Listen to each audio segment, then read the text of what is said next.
Hey there! I'm so excited to get started tonight. I hope that all of you had a great Wednesday.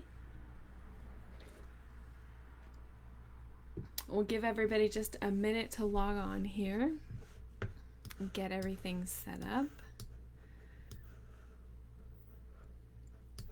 I hope that you had a great Wednesday.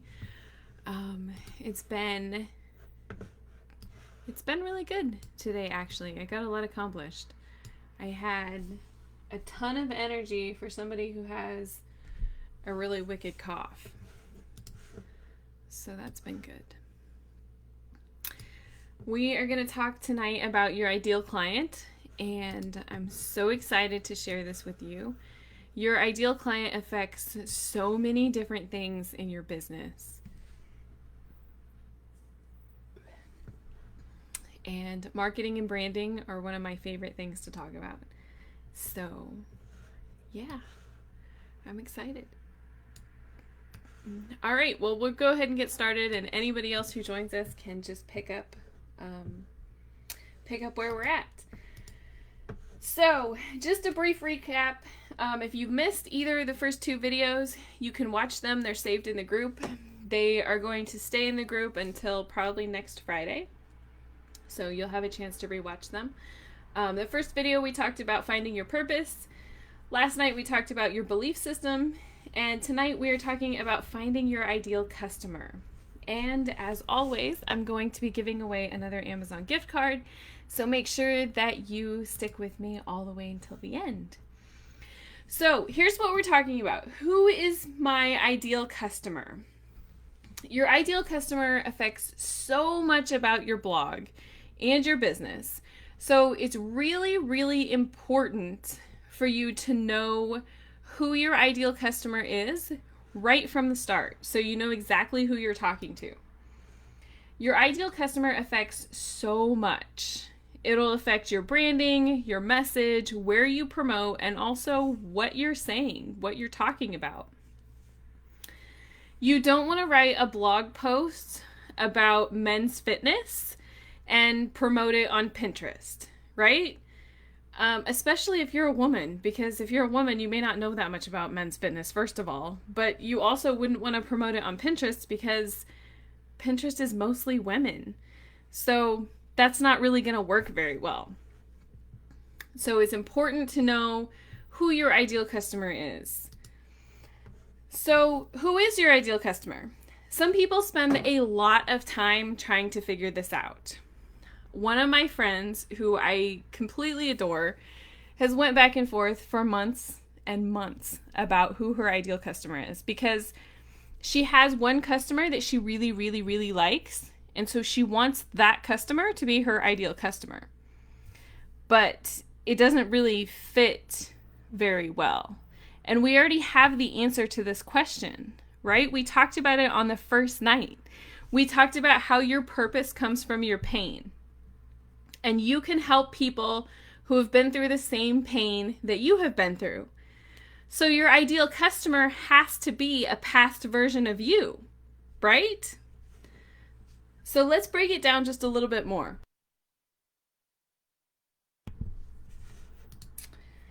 A lot of people, when they refer to their ideal customer or their ideal client, they call it their avatar. So that's something that we're going to go with here. And what I want you to do is go ahead and grab a piece of paper, because you might want to write this down, or you can also do this later also, because it could end up being a big thing. But grab a piece of paper and imagine that your avatar, your ideal customer, is a person. It's just one person. And you can even give her a name if you want. I'll refer to her as her because my ideal customer is a woman. But if you're a man, you can change the pronouns as you see fit. But you imagine that your avatar is just one person. You give her a name if you want to, and then tell me about her. So I'm going to tell you about my avatar. My avatar, her name is Sarah 1.0, right? She's a 30-year-old woman who lives in Boston, Massachusetts, just south of Boston, technically. She drives a red Toyota car. She works in marketing and graphic design. Her hobbies are anything that has to do with New Kids on the Block. She's totally into that. She likes to go to the beach. She likes to read. She also likes high-end things like Mac computers and Kate Spade handbags. Most of her friends are on Facebook and Instagram. She struggles with self-love deficiency, and she never feels like enough, no matter what she does. So anytime that I have something that comes up where I'm thinking to myself, who am I speaking to? This is what I go back to.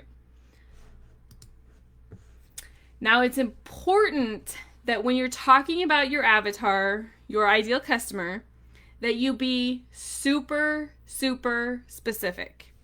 The more specific that you can be, the better. The point of this exercise is to locate the people that you're speaking to and to be able to speak to them so well that they feel incredibly seen and heard and understood. That is a huge key to building your audience. You want your ideal customer to see themselves in every single thing that you post, everything that you write, everything that you create, everything that you promote. You want them to be constantly saying to themselves or out loud or commenting on your posts, "Me too! I do the exact same thing. I know exactly what you're saying." That's huge. That's the key. If you can do that, you will never have to sell anything and you'll make plenty of money. Now, I know you might be saying, but what if I want to appeal to everyone? There are a lot of people who fall into this trap. You feel like you want to appeal to everyone, but in trying to appeal to everyone, you make your ideal customer very vague, non-specific, and generic. And when you do that, you end up not appealing to anybody. Nobody can relate to anything that you post, and it ends up being this hodgepodge of just generic advice, and that's not what you want at all. Now, I know you also might be saying again, wait a minute, what about Walmart and Target? Don't they appeal to everyone? Everybody goes to Walmart and Target, right? So let's take just a minute and think about Walmart and Target for a second. And I want you to think about this not from a judgmental place, but from a perspective of who is my ideal client. So I included these pictures because I really want you to look at the experience that you get when you go to the store. So when you go to Walmart, if you look at the picture on the left, you see a concrete floor and an unfinished industrial type of ceiling. You see shelves that look industrial. They're very, very practical. They're not very pretty. And when you look at how they display their products, if you look at the very far left, they're actually some of their products they display in boxes. They're clearly not interested in giving you an elaborate experience. They're very functional and very cost effective. They're all about saving money. It even says that in their logo. All about saving money. So when you go to Walmart, you know that you're getting the most value for your money. You also know that you're going there because they sell cheap stuff, right? Now, like I said, I'm not judgmental. I worked at Walmart for 4 years. I don't have any problem with Walmart. It's just a different experience from what you get at Target. When you go to Target, if you look at the picture on the right, they don't have concrete floors. I mean, it probably is concrete underneath there, but there's like a tile on top of it. It's not fancy tile. It's like an industrial type of tile, but they've made an effort to make it look a little bit nicer than concrete, right? And they finished their ceilings. And when you look at the products that they display, they're displayed nicer. They have a little bit nicer fixtures. The signs are nicer. You also know that when you go to Target, you're going to pay a little bit more for what you get at Target. But the quality might be a little bit better there as well. So when you think about it from this perspective, you can say Walmart doesn't appeal to everybody. Target doesn't appeal to everybody either. They each have their own customer base. And while it might be bigger than the customer base that you're looking for, you have to consider these things when you're thinking about building a blog, because it's not just a blog, it's a whole brand that you're creating.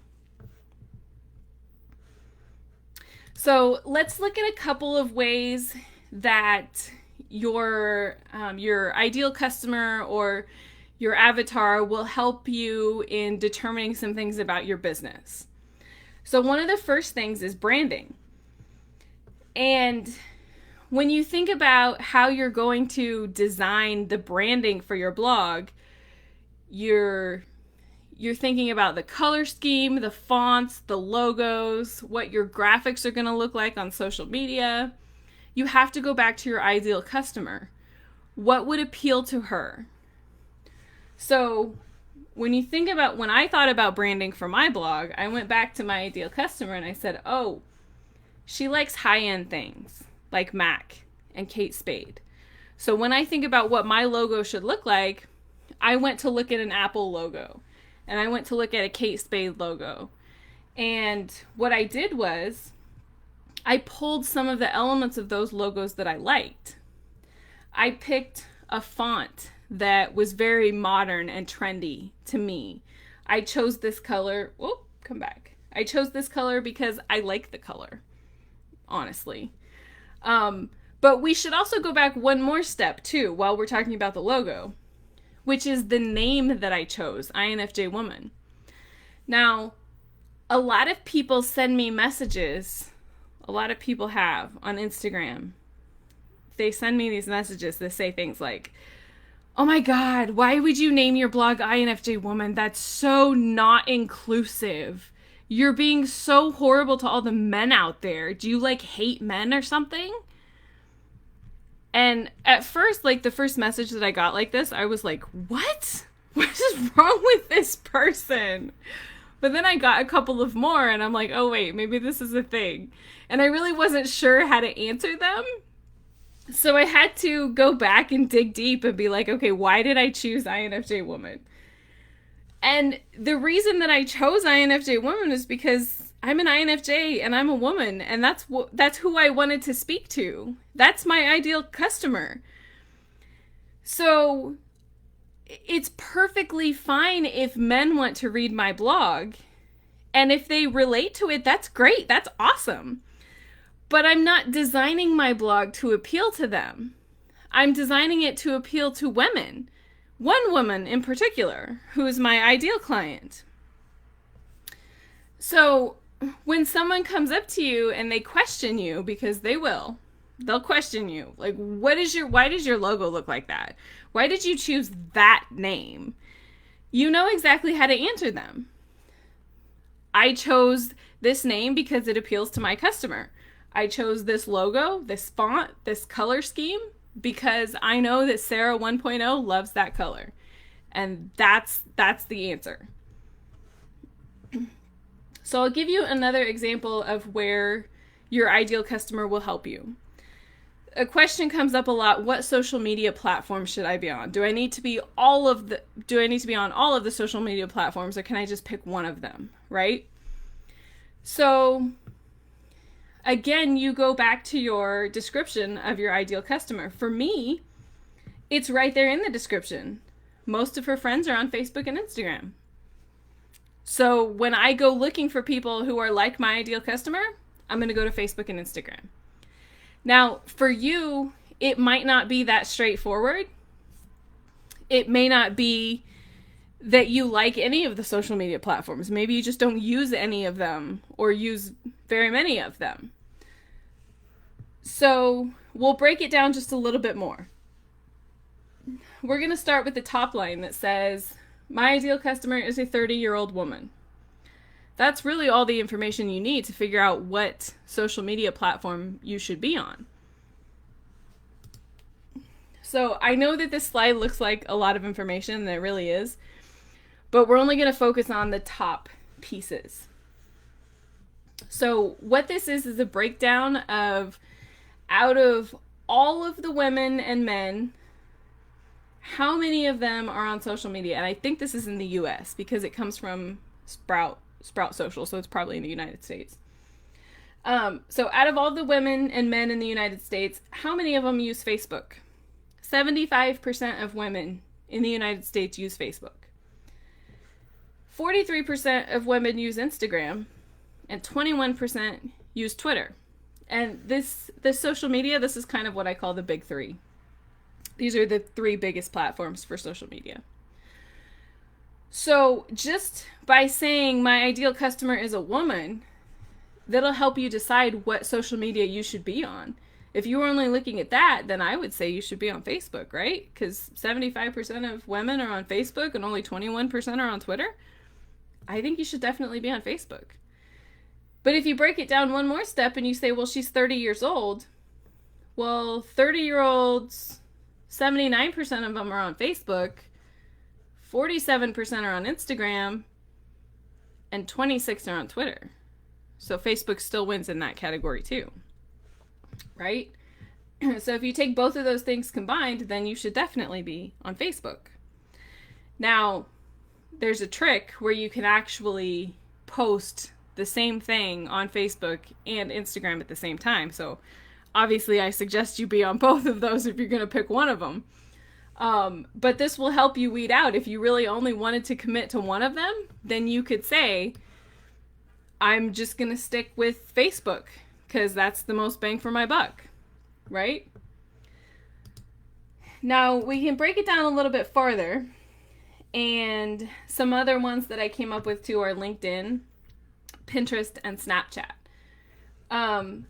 LinkedIn, I really wouldn't suggest unless you're focusing on business. If you are like a career coach or you're talking about how to start your own business or how to find a job or something like that, then you should definitely be on LinkedIn. Otherwise, I don't know that I would suggest that you start with LinkedIn. But if you were considering being on Snapchat, well, only 24% of women are on Snapchat. And only 25% of women who are 30 years old are on Snapchat. So maybe that's not the best bang for your buck there either. Now, if you look at Pinterest, 42% of women are on Pinterest. And 35% of them who are 30 years old are on Pinterest. So that might be a good option too. Pinterest is a little bit different because Pinterest is actually a search engine rather than a social media platform. But that's something for us to get into another time. There is a video on YouTube that I posted about it. So if you're interested in that, definitely go check that out. The only other platform that I would suggest that you look at is YouTube. And YouTube is a lot different from the other social media platforms because it's focused around videos, and us as INFJs, introverts, you may not be open to doing videos right away, and that's perfectly fine. It has taken me a long time to be somewhat comfortable being on video. But if it is something that you're interested in, I really suggest that you give it a go. Because there's a lot of possibilities for YouTube, and there's a huge audience regardless of the age, or regardless of your gender as well. So yeah, your ideal customer is going to help you in a lot of places, and the more specific you can be with her, the better. The more that you know about her, the better. I write long sentences about it, and every time I come back to it, every time I'm thinking, should I post this? Should I not post this? Is this a podcast topic that I should cover? Is it not? I always come back to this person and go, okay, the me that was really struggling 5 years ago, is this something that she would be interested in? If the answer is yes, then I definitely post it. And if the answer is no, then I don't need to mess with it. All right. It was kind of short and sweet tonight. I know there was a lot of information there. Do you guys have any questions? Is there anything that you wanted to talk about, whether from tonight or from the previous couple of videos as well? While you're typing your questions, I'll go over your homework for tonight. I forgot to change this. That's not what it's supposed to say. There's an action item that will be posted in the Facebook group that says, who is your ideal customer? It's going to say, give me a couple of sentences around who is your ideal customer. You don't have to write multiple paragraphs. Just tell me, she's a 30-year-old woman who lives on the beach south of Boston. She likes Starbucks and graphic design, and she's obsessed with her Mac computer. Just enough to get you a start with it. Okay, let's see. Bridget says, I've been told that I'm very direct. Guess I like to get to the point. How does an INFJ start a blog and not sound too direct, harsh? This always worries me when it comes to being relatable, and I don't want to scare people away. I have been told that I am incredibly direct as well. And it's one of those things that I have accepted about myself. I'm very much aware of it. So when it comes to a situation that I know is going to be delicate, then I'm aware of the fact that I'm direct, and so I'll pause and really think about how I'm answering the question. But other than that, I've accepted that it's a part of who I am. That's how I communicate. And I'm not concerned about offending people because I know that the right people won't be offended. So that may be something that you can add into your ideal client. Your ideal client is somebody who is direct in their communication style, and they like people who are direct.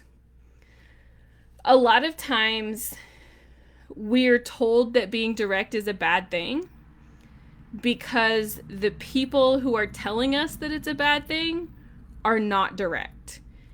And so they see it as a bad thing. But what you have to do is separate their opinion from what your truth is. And even if it's your parents, which is difficult because my parents have told me that being direct is bad. It's not the way that you should be. And it took me a long time to be able to say, you know what? I don't think it's a bad thing. It's the way that I communicate, and I like communicating that way. And as long as I'm not hurting somebody's feelings intentionally, that's just how I am, and I'm okay with that. And if they're not okay with that, that's okay. I'm not responsible for their feelings. I'm only responsible for my feelings. So, like I said, your ideal client, they'll be perfectly fine with that. And you don't need to worry about scaring people away. You will scare some people, but that's totally fine. They're not your people. You won't scare the right people. Okay, Cecilia says, how do you deal with anxiety when first starting out on YouTube? You're great on video and with talking, but I feel like if I had to do it, I would be super awkward. Well, first of all, thank you for the compliment. If you go back and look at some of my first videos, you'll see they are super awkward. They're like really bad. On YouTube, it's great because you're recording the video. It's not live. So you can do as many takes as you need to do. It's really about practice. It's about practice and setting your mind to it and saying, you know what, I'm going to do this. I'm going to do it even though I'm scared. I'm going to do it even though this is really messy and I don't know what I'm doing. I'm going to post this video that I spent a lot of time recording, even though it's awkward. And even though I don't like the way that I look. And even though I mispronounced a word. The first video that I posted on YouTube, by the way, I mispronounced a word. 400 people watched it, and there were like 15 comments that said, hey, that's not how you pronounce facade. You pronounced it wrong. And I was like, oh, great. Like, I spent hours recording this video, and I mispronounced a word. And after that, I was like, you know what? Don't want to do any more videos for a while.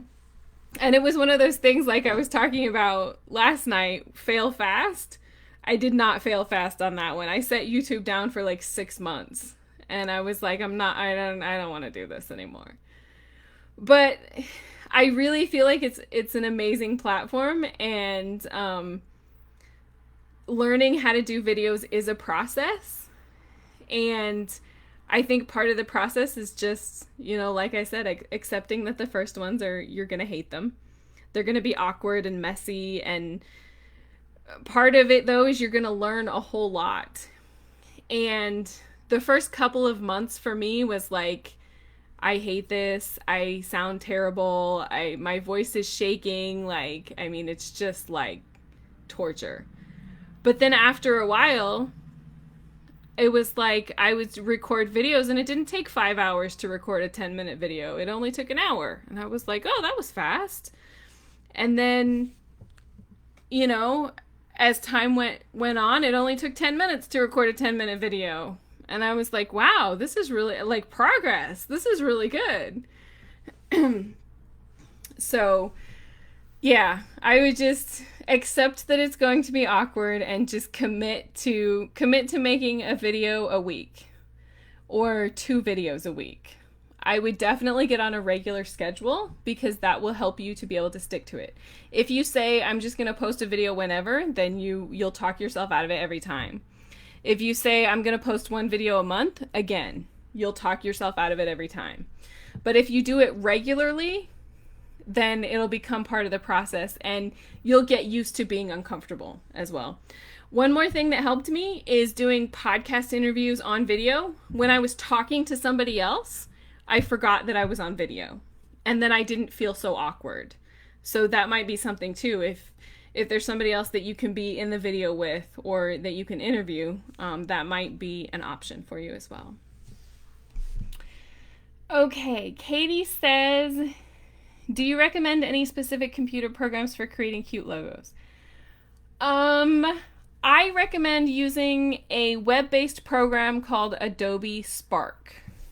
And I can show you, I think it's sharing the whole screen. It is. So this is what I use.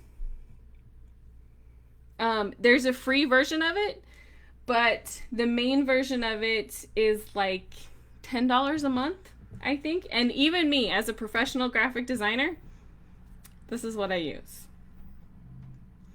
And the great thing about it is when you pay the $10 a month, you get access to all of Adobe's fonts. And Adobe has like thousands of fonts that you can use.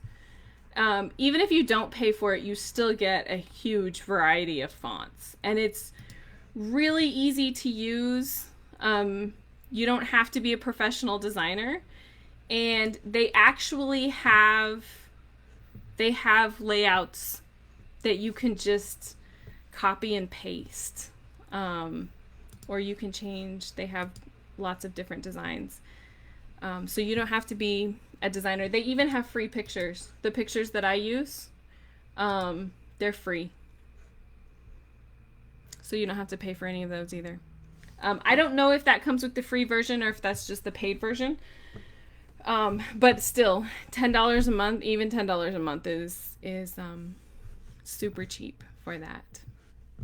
So, all right. And also, when you're creating your logo too, it doesn't need to be a whole thing. If you look at my original logo, while we're talking about logos, this is a logo that I used for a long time. It's 2 different fonts. That's all that it is. And you don't even need to use 2. You can just use 1. This logo really is 2 different fonts. And I could have created it in Spark. I don't think that I did. The little thing that came behind it came from Spark, though, because you can add, they call them icons. So you can make a logo like super cheap. You don't need to hire a graphic designer. That's like, a lot of people do that, and you can spend hundreds of dollars on a logo and still not even like the logo that you get. Whereas with this, you can just spend it, $10 a month and see if it's something that you like. So, yeah, that's Spark. Let me see. I think I got everybody's questions.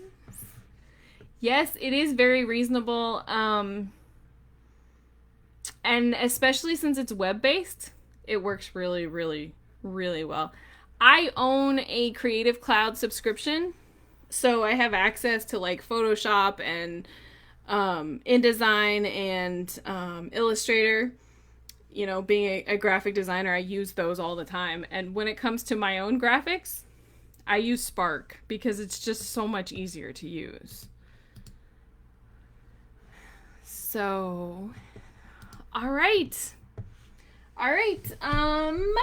If you have any other questions, you please feel free. You can send me a direct message on Facebook or Instagram. You can also send me an email if you would prefer. And I have a gift card to give away. So, let me see.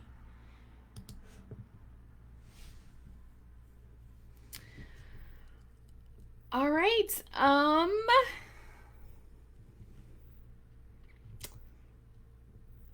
right. I'm going to give it to Bridget. I hope that's how you say your name. It's either Bridget or Bridget, I would say. Congratulations. You won a gift card tonight. So I'm going to send you a message on Facebook, and grab your email address, and I will get it to you. And tomorrow night, make sure that you come back tomorrow night. I didn't change this slide either. I forgot to change half of the slides. I was so excited to talk to you about what we were talking about. Tomorrow night, we're going to be talking about making a plan and taking massive action, which is super important when it comes to your blog. So, yes, thank you guys so much for showing up. I really, really, really appreciate it, and I hope that we will see you again tomorrow night. Have a good evening.